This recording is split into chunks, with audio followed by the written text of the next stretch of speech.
pinasok niyo po, paano niyo ginagawa yung tasking na ibinigay niyo sa inyo ng leader niyo? Ayun po, kailangan mapahulog, kumbaga kailangan ma-inlove sa amin yung prospect para magawa namin yung pinaka-task na binigay.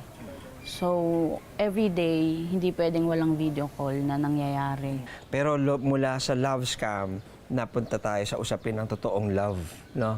Ng pag-ibig. Kwentuhan mo naman kami, Ma'am Angel. Itong si partner mo, no? Paano mo siya nakilala? Doon din po sa, sa compound. Doon din sa trabaho mo? Opo, kasi kumbaga isang park kami. Pero magkaibang company. Taong 2022 nang makilala ni Angel ang kanyang partner na si Chen.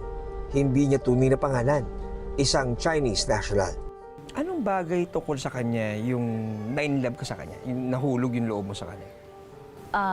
Yung pagka-caring niya talaga. Pinaparamdam na napaka-importante niya mo sa kanya. Apo. Yung iba yung niya yung love language niya. Kumbaga hindi man siya magsabi, pero pinapakita niya talaga sa gawa niya. Makalipas ang 5 buwan, nabiyayaan sila ng anak. Tapos dumating si baby. Yan. Ano yung naging emotions doon? Paano nagbago yung buhay niyo dalawa? Ano po, yung first time niyang malaman na buntis ako, pinastop niya na talaga ako mag-work. Tapos, kasi hindi po kasi talaga kami magkasama nung buntis ako. Kasi stay-in siya. So, ako umuwi po sa amin.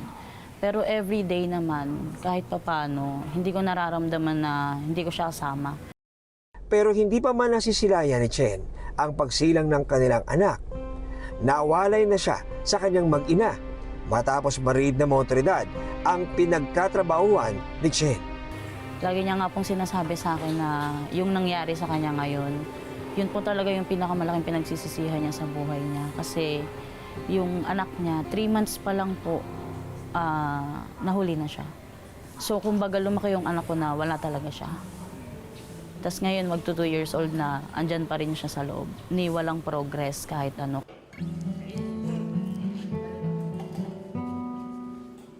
2 taong gulang na ngayon ang anak ni Angel at Chen na tatawagin nating si Kurt. Nakadetain din si Chen ngayon sa pasilidad ng PAO sa Pasay City, kung saan din siya nahuli ng mga otoridad.